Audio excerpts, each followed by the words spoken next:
Para fechar, a Karina Belomé está passando por aqui, trazendo a sua participação. Aliás, como é bom ter a Karina conosco. Fala, Karina, boa tarde. A direita e o trabalho de base e o erro estratégico que enfraquece a anistia.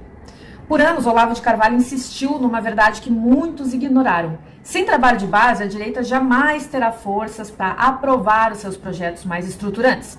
A ausência dessa base cultural, intelectual, política e institucional explica por que temas essenciais acabam sendo diluídos ou substituídos por versões frágeis de si mesmos.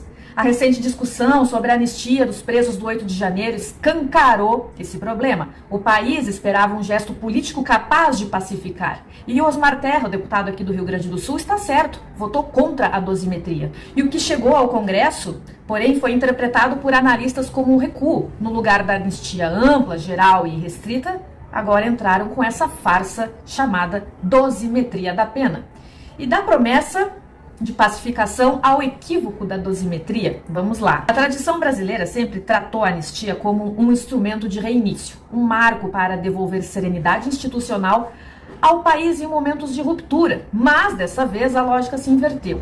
Nas palavras que circularam entre apoiadores, terminaram entregando a anistia justamente aos juízes que os condenaram. A dosimetria serviu apenas para carimbar que Moraes não cometeu abuso. É a anistia invertida, perdoa-se o regime e não o cidadão injustiçado. A crítica é direta. Redução de pena não pacifica o Brasil, não devolve direitos aos que foram injustamente presos e não enfrenta o desequilíbrio entre os poderes. Essa tal dosimetria é apenas uma técnica jurídica, não um gesto político, não um pacto social.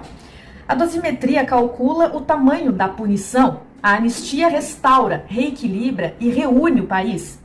Confundir essas duas coisas é reduzir um conflito institucional profundo a uma fórmula penal. É por isso que os candidatos, parlamentares e formadores de opinião repetem que uma anistia real precisa ser ampla, geral e restrita, como sempre foi nos momentos mais decisivos da história brasileira. E para Olavo, a direita sempre perdeu, porque não construiu base cultural nem formação política continuada. Enquanto a esquerda ocupou e ocupa universidades, conselhos, movimentos sociais, mídia, ambiente acadêmico, a direita concentra sua energia apenas em mobilizações momentâneas e campanhas eleitorais, esquecendo muitas vezes do próprio líder chamado Jair Messias Bolsonaro.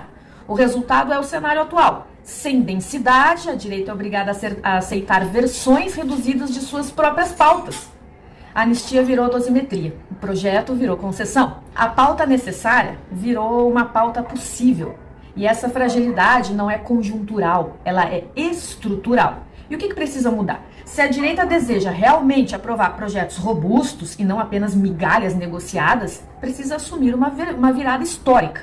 Fortalecer mandatos municipais e estaduais, mas muito importante formar lideranças permanentes, criar núcleos de estudos, institutos e escolas de formação, ocupar o debate público cotidiano, profissionalizar a militância bolsonarista, produzir cultura, pensamento e presença constante.